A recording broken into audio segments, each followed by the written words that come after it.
Hello guys, जसं की मी सांगितलं होतं की मी एलिफंट फिलिंग करून दाखवीन ब्रायडल लुकमधला.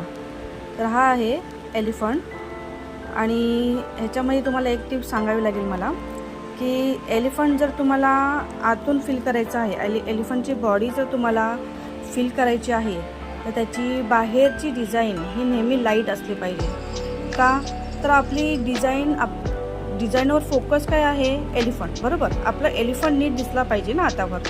म्हणून एलिफंट जर फोकसमध्ये आहे, जर एलिफंट मेन दिसला पाहिजे तर मग त्याची बाहेरची डिझाईन ही नेहमी लाईट असली पाहिजे किंवा नाकी बरोबर असली पाहिजे. त्यामुळे हे लक्षात ठेवा. आणि जेव्हा पण तुम्ही एलिफंटची बॉडी आतून फील करणार तेव्हा थोडी थोडी जागा सोडा तिकडे. म्हणजे पायाची इथे थोडीशी जागा सोडा, परत तिथे कानाच्या इथे थोडीशी जागा सोडा.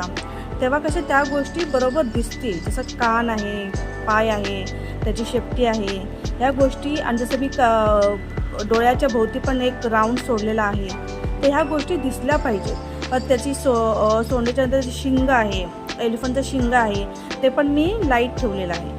तर ह्या गोष्टी दिसल्या पाहिजेत. त्यामुळे ह्या गोष्टी दिसण्यासाठी त्याच्या आजूबाजूला थोडीशी लाईट जागा सोडावी लागते. जसं की तुम्ही बघाल, आता ही कान जे काढला मी आता, त्या कानामध्ये थोडीशी जागा बघा सोडली आहे मी वरती. ती का सोडली आहे? कारण की दिसायला की तो कान आहे, बरोबर. कानाच्या आजूबाजूला एकदम लाईट फिलिंग केलेली आहे, त्याच्यामुळे तो कान दिसतो आहे व्यवस्थित. आता पाय बघा, पायाची फिलिंग करताना एक छोटीशी लाईन सोडली आहे मी. का तर तो दिसायला दुसरा पाय व्यवस्थित दिसण्यासाठी म्हणून. त्यामुळे ही गोष्ट नीट लक्षात ठेवा.